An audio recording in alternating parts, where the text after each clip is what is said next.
Hello YouTube and welcome back to Lamine's Legacy episode number 11. We've been away for around a week because we've been busy with work, so we haven't really been able to get any videos uploaded. So I'm recording the voiceover and then I'm just going to stick some gameplay in the background depending on how long I talk for. But this video is just to try and recap the last week, what we have managed to do and where we're at currently going into Ultimate Scream, which is due to start in 2 days time on the 24th. I'm recording this on the 22nd of October, early afternoon. And yeah, we've completed the second gauntlet where the reward was Diouf and a couple of good packs. We've almost maxed out the season pass. We are level 39 out of 40, where we've unlocked all of the consumables, so like the evolutions, like Intercept, Inventive Plus, and all of those sort of things. But we've kept some of the packs. We've opened some of them. Haven't really had any structure to what we've been doing on the account, really. It's just been trying to complete things as and when we've had the opportunity to. And yeah, so far so good. I know the last video was last week's champs, which technically is 2 champs ago now, where we managed to pack Rafinha. So if you haven't checked out that video, go ahead and do so. That's the most expensive pull we've had all year. Very happy to have packed him alongside a Donnarumma, which sold for 60k at the time. So around 400k made from rewards that week. Very, very handy. And it did allow us to cross 1.5 million coins, which we're sitting on. And we'll have a discussion about what we're going to do with those coins towards the end of the video. But for now, we are going to talk about the state of the game, not just in the last week, but sort of across this first month that the game has been released. So I think as the weeks go by and the days go by even, the sentiment online, especially within the community, is just how disappointed they are with the Rivals rewards and sort of the position of the market. Now, you would have seen people like Crassi coming up with crazy ideas as to what's ruined the game, and we will come on to that. But ultimately, what you're seeing on the market and what you're seeing from rewards are a very symbiotic relationship. What you're seeing is people are so poor because the rewards offer nothing that the price on the top tier cards is just completely unsustainable because nobody can purchase them, and so they have to drop. So the reason that high tier meta I should say is cheap and continues to drop is because people can't get buy-in power. You know, it doesn't matter if you're playing across all 3 modes of squad battles, rivals, and champs. You can't get buy-in power. You need to essentially get lucky like I did last week and pack one of the, I don't know, he was probably one of the top 5, top 10 most expensive gold cards in the game. You know, you need that sort of luck, which majority of people aren't getting. So yeah, the reason that the market kind of sucks when you look at it objectively is because there's no buy-in power. And if we want high tier players to at least maintain value, we need to be up in the rewards. Now, in my opinion, and I've said this in a couple of videos, that shouldn't be done through additional packs because you're just going to create the same environment where a handful of people will increase buying power, but the majority will not, you know, as you get packs that are practically worth discard. What they need to be doing is increasing the coin value where available. So anytime that you're rewarding coins in squad battles, increase them. Anytime you're rewarding coins in rivals, increase them. Champs, increase them, etc. And that should allow everybody to increase buying power. And when everyone has an increased buying power, logically, those coins will shift into the most desirable players, which again, for top tier icons, top tier promos, those will still be out of reach. And so top tier golds will be what people will compete for, and that will increase the demand for those cards and subsequently increase the prices of them as buying power increases across the market. But in order for that to happen, it can only be done via coins so that it is fair across the board. Now, I will talk about Crassi's ridiculous statement that somehow the inclusion of women has broken the market. I mean, I don't know how to say it without being rude, but that is just the stupidest thing I think I have heard. You know, to blame a subset of essentially items within the game for the state of the market is absolutely absurd. And to be honest, we've seen, you know, types of players impact the market for years on end. It's all about the meta, right? And it's not that women objectively are meta. It's that some of them are. You know, it's not like everyone is running around with Lucy Bronze at right back because she's the best right back. Like, people still use Llorente, Frimpong, Hakimi if they have high budget. You know, it's not 11 women all of the time. because they're not the most meta in each position. Nobody uses a female keeper. I barely see female centre backs. Think back to last year. The first time that people were truly using a woman at centre back would have been Team of the Year Renard. Finally, when the stats and the playstyles etc. allowed her to be a meta card. It just so happens in this game that in the attacking positions, they tend to be on average more meta. If you think about the left mids that are available, because the left mids is quite an easy position to showcase. The best ones on a lower budget are Chawinga, Swanson. They're both female, but they are better than someone like a Doku, and so people gravitate towards the females. If you go a bit higher budget, if people can afford Liao, if they don't have a Wilson or Rodman, they probably choose Liao over Chawinga, over Swanson. So you can see that it's not just, okay, women in every position. It's not, you have to use women. It's in some positions, women are more meta. If you look at the centre mid position, for example, the two most commonly used centre mids amongst pros and sweats is Reindeers and De Jong. Now they aren't women, right? They are men, and they're the most meta because Tiki Taka Plus in the midfield is like a cheat code. You can just spam the pass button. You don't even really have to aim it on assisted passing. It's just going to find a player that's free. If someone presses you and you dribble incorrectly, or they've read the pass that you're going to make, Tiki Taka just bails you out. Tiki Taka just bails you out. There you go. No worries. Press over. A lot of the female centre mids don't possess Tiki Taka Plus. I don't even know if any of them do. If you think about the high tier female centre mids that have been used, it's mainly the Barca women. It's Patry, it's Bonmati, and it's Putellas. And none of them have Tiki Plus. They all have Tiki Silver, I believe. But it does seem like Tiki Plus is considerably better this year. However, don't quote me on that because I haven't really used Tiki Plus too much. I haven't wanted to spend the coins on either of those two players. But from what I can see in gameplay footage and from what I can gather online, Tiki Plus is essential, and that's why those types of cards are used in the midfield. Now, Pina is an exception to the rule. Okay, this is where Krasi has some sort of reasonable take. Should a card like Claudio Pina, who's worth, 30k at the moment. I paid 18 after the price range update when she went extinct at 10 originally. She's been as high as 100k. Should a player like that be so far clear of all the other gold options? Probably not. At the end of the day, the better cards in the world and in the game is going to be Mbappe versus Pina, Dembele versus Pina. But that doesn't really matter. Think back to the really old school FIFAs, like FIFA 12, where you could use a Brazil team, and you had like Marcio Azevedo at left back, you had Giovanni in centre mid, you had like Mike Conley 8-day right mid. You just had silver cards that played just as good, if not better, than gold cards. Like cards that are lower rated or sort of perceived as worse are sometimes better within the game, depending on the meta of the game and the mechanics of it. I think it is a weird environment to see practically a 30k card be a replacement for a 2 million coin Mbappe for Dembele's only 1 million coins now, but he was like 1.4 2 weeks ago.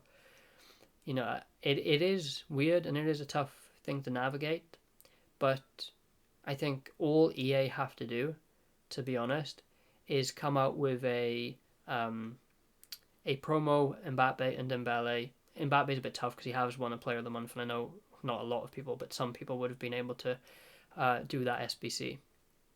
But if they make an Mbappe and a Dembele version that has low driven plus, Pina probably gets completely removed from anybody's team that can afford those types of cards. Okay, the majority of us will be stuck still deciding between gold Mbappe, gold Dembele, and Pina, and you'd be much better off spending the excess 870k that you'd have spare from not buying Dembele and putting that into other positions. Of course you would, but that's just the name of the game.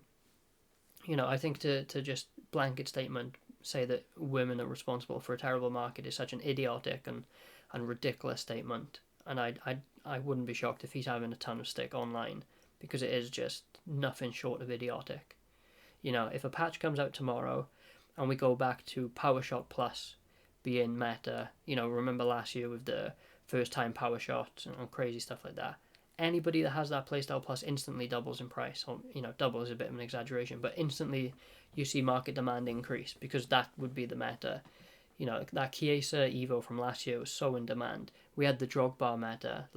Valverde was meta in centre mid. He's barely used this year, despite being probably stats-wise the best centre mid in the game for the gold cards. It's the meta will determine the market, and there's no way to sort of work around that. As long as there's a market in the game, that will continue to be a thing. And so yeah, that's sort of all I cover from the Crassi incident, I guess. But yeah, EA should really look to up the coin value at a minimum in these rewards, especially as we get towards Season 2 and those sort of things. Then we have sort of a brief catch-up on what I've done on the account. Practically kept the team the same. I've been very cautious of wasting the coins that I've earned. The first set of coins earned from putting money on, because I thought Yamal would be a lot more expensive. Didn't realise we'd have this type of market prior to the game releasing. And then the sort of luck from Rafinha and that sort of thing. I don't want to just waste the coins and have them go down the toilet because of the way the market is moving and the real lack of purchasing power on the game. So I haven't really been buying cards. So the team has remained the same. We play anything from a 4-4-1-1 to a 4-2-3-1. Those formations are practically identical. It's just swapping centre mids into DMs. Still using Kroos, still using Koundé, still using Llorente. Obviously Yamal is the whole point of the series. Still using Pina, still using Messi, still using all these cards. We did pack a Balde, so Balde's come in instead of Mendy. I have, at the time of recording, I've bought Nico. I've wanted him for a while. I did use his loan, I wasn't too impressed. But at 100k coins, even though he's going to drop, I think for the team that I'm trying to build and the team I have in my head long term, I don't mind paying 100k whatsoever. So yeah, we've added Nico. Won't be no gameplay with him until the next video, maybe the video after. But yeah, we've added Nico. We did a Camavinga Evo. Put Tiki Taka on him and intercept. We've been using him today. I had to get two rivals wins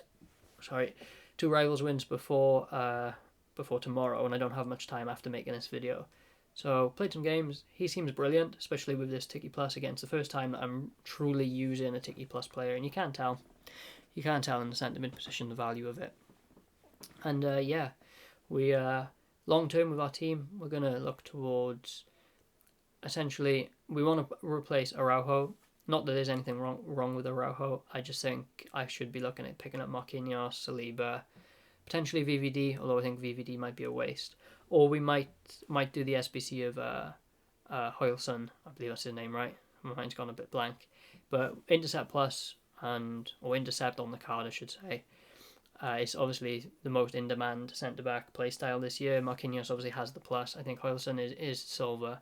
And Van Dijk is plus as well. So one of those centre-backs we look to pick up. And yeah, that should solidify our back line. Once we have that centre-back, whoever we settle on, we won't really have a need to upgrade anyone based on the current players in the game. I wouldn't spend the coins on Kimi. I wouldn't swap Koundé. I think he's exceptional. Keepers are keepers. It doesn't matter. I'm using Raya at the moment. I've used Ter Stegen a lot. Mohamed Ashvili's good if you have Liverpool links. Yeah, it doesn't really matter as long as you have safe with feet. Left back, Balde I prefer over Mendy. Again, I would get Nuno Mendes, but not for 100k or even more than that. So not really looking to upgrade there. We are looking to overhaul the midfield though. I think I want to move to a 4-5-1 flat. Okay, so 3 centre mids, no cam. I really like the sort of the flat structure of it, where I can choose to send players on runs when I want to attack. I can keep them not deep, but relatively stagnant in the middle when I want a bit more cover and support. And we're thinking that we'll have a midfield of Busquets, SBC, Bonmati, and then +1. I don't know who the +1 is going to be yet. We could play it safe and keep Kroos. It's quite fun to use your pre-order icon. Is he, as the weeks have gone by, do I feel like he's a liability? I wouldn't say a liability, but I certainly don't feel like he's exceptional. And so I have no issues getting him out of the team, but I wouldn't really look to spend big on replacing him. But some of the options we have in there, apart from Kroos, would be the Pogba SBC. Now, I don't know if I can get away with like two of the tall, sort of stiff centre mids. If we have Busquets and Pogba, I think sort of their build and the way that they will play will be quite similar, and I don't know if that will be worth it. But that is an option to bring in the Pogba SBC. The other options then include a Pedri. I can't believe I still haven't used him. I know the pros don't use him, but I said in a video before, whether it was on YouTube or TikTok, I don't know how much of that is that he isn't as good as De Jong or Rangers, or is it that they can't use X amount of 89 rated players, and you'd be better off with Rangers or De Jong and keeping the 89 rated plus for other positions. So I'm still unsure, but Pedri could be an option, Pogba could be an option, Kroos could be an option, and then obviously De Jong and Rangers could be options as well. More specifically De Jong, just because from a CHAMPS standpoint he's going to fit. But yeah, we would have a midfield of Busquets, Bonmati +1. That does mean Messi drops to the bench. I don't mind that, to be honest. I think he's exceptional. He's my second favourite player, I think, behind Pina. You just can't deny Pina's ability in game. She's absolutely ruthless. But Messi's definitely my second favourite card. But I think what we will do is we probably play a... Okay, that might sound a bit weird on the video, but yeah, basically I got interrupted, so I had to cut the recording there and then start up a new one. And I'm nowhere near skilled enough to figure out how to blend them in so that you didn't even know. But yeah, back to what we were saying about the team, basically. Those SBCs are potentially going to be done by me so that we can use them in the team. I'm definitely doing Busquets regardless of Pogba's price, etc. I'm prioritising Busquets, and then we'll see how Pogba looks, although it wouldn't shock me if Pogba's probably better in game. But yeah, that sort of brings us on to talk about the Scream promo team, at least. The team looks good. There's a couple of big cards in there. I believe there's a Vinicius with low driven. There's some heroes like a Hamsich, I believe. And yeah, it looks like the power curve is increasing within this promo. It seems like so far Ratings Reload and Cornerstones, they weren't really promos that were looking to improve the power curve, which lines up with what they were saying. Not every promo is to increase the power curve, but there are some that will be. And I think it's fair what they've done so far. They've brought out some like really good cards, like the promo Messi, promo Lauren James, like all of those cards from the current promo team. Like, they are brilliant upgrades for those players, but it doesn't really move the needle too far, which I think they've done well. I do wonder how the whole market will shape and sort of adjust to these new Scream cards, because they do look like an increase across the board. All of the cards, even the bottom tier promo cards, look just as good as the most commonly used gold cards within those positions. Like even the sort of fodder centre backs are 80 pace centre backs. So interesting to see community feedback on that as well. But yeah, Scream promo. I'm actually saving the packs for Scream promo, and you might be thinking, what packs are you saving? Well, I recently completed the Silver Superstars, or whatever it's called, and I'll talk a little bit about that in just a second. But we're saving those packs. A couple of Season Pass packs we've got saved. And then the Rivals rewards that come out tomorrow will save as well. So we'll have by FC26 standards, a pretty big pack opening for 6 o'clock Friday night, and that will be fun and interesting. Hopefully we can get lucky, and if we don't, hopefully we can at least get fodder and build towards Busquets, which I believe comes out today on the 22nd, and then make those SBCs as cheap as possible so that we can do them as fast as possible. And going backwards towards the Silver Stars League, I played like 8 games of co-op with a friend of mine. That was a more enjoyable experience, just because playing co-op is, when you're both like, well, he's a better player than me, but when you're roughly equally skilled, you can at least keep up. It's just fun to play with friends. Probably anyone watching this, whether you're a long-term gamer or recently picked it up, I think if you're being completely honest, the most fun you can have is really when you're online with everyone and you're just having a laugh, messing around. It's not so serious. Well, I think we went 7-1 in the 8 games we played, and then we both looked at our schedules and was like, yeah, we won't have a chance to get back online with each other before it ends. I think it ends tomorrow on Thursday, and so I had to play my games on my own when I had the free time, I finished 15 and 5, which is I think it's the 100k pack you get for 15, right? Or was it the 87 plus? Either way, we did get all of the rewards. The 15 and 5, it wasn't really enjoyable, if I'm being honest, in solo games. It was, yeah. I'm not someone that personally enjoys playing with the low tier cards when they can't do the mechanics, which may sound a bit weird, but like when you had the old school FIFAs and you were using, non-rare David Luiz all year round, it didn't matter because he was able to do everything that any other card could do. When you were using the Brazil verse like El Shaarawy in 13, he could do everything that the gold cards could do.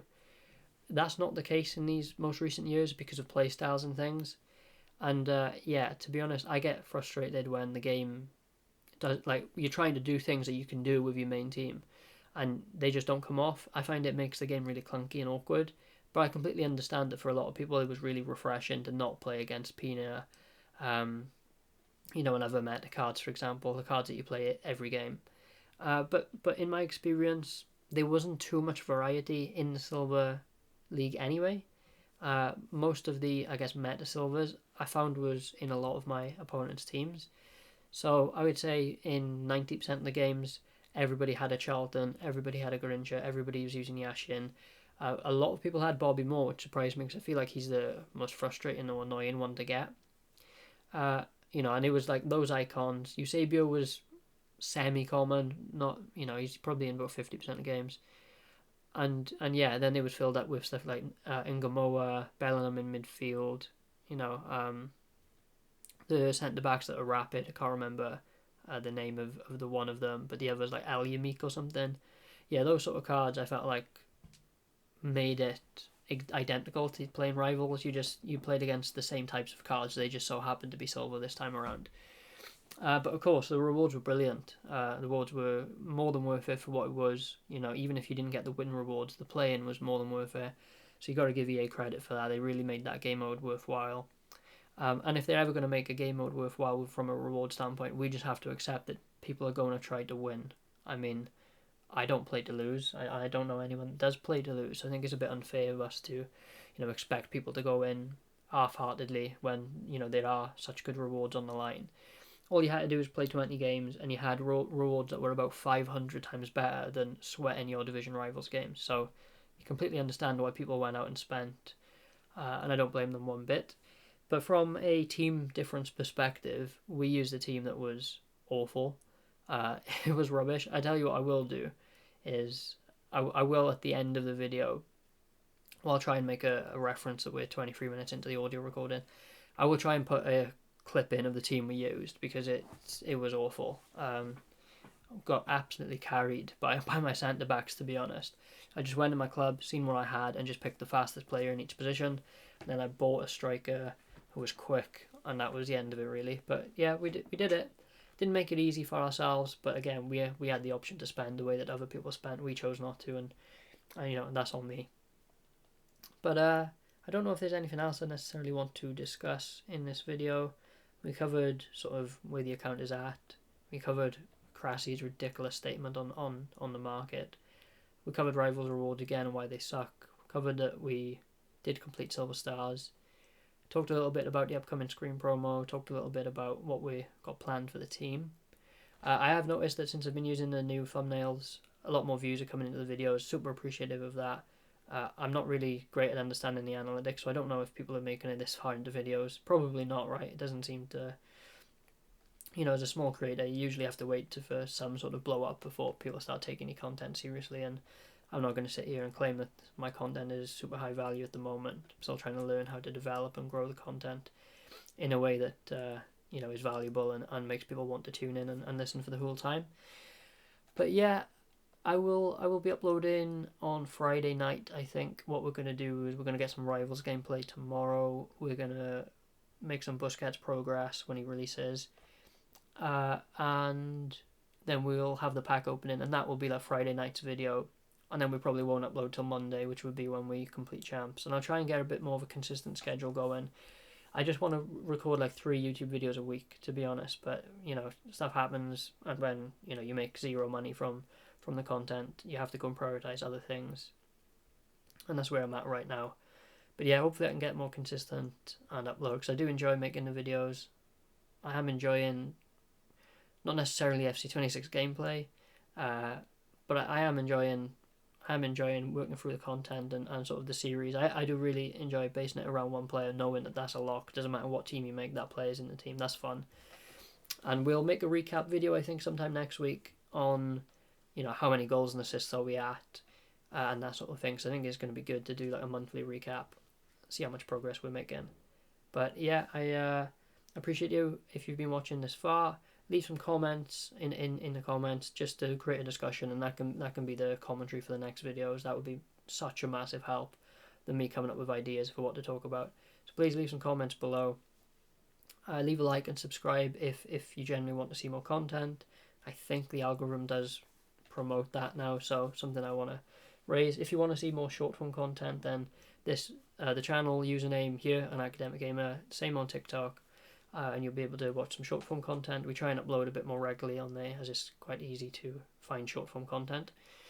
And if anyone watching this is an editor or an aspiring editor and can help increase the quality of the videos, I'm sure we can work something out, and get you paid. But that's it from me. I'll see you in the next video. I'll put obviously a bunch of footage in the background, and I'll see you soon.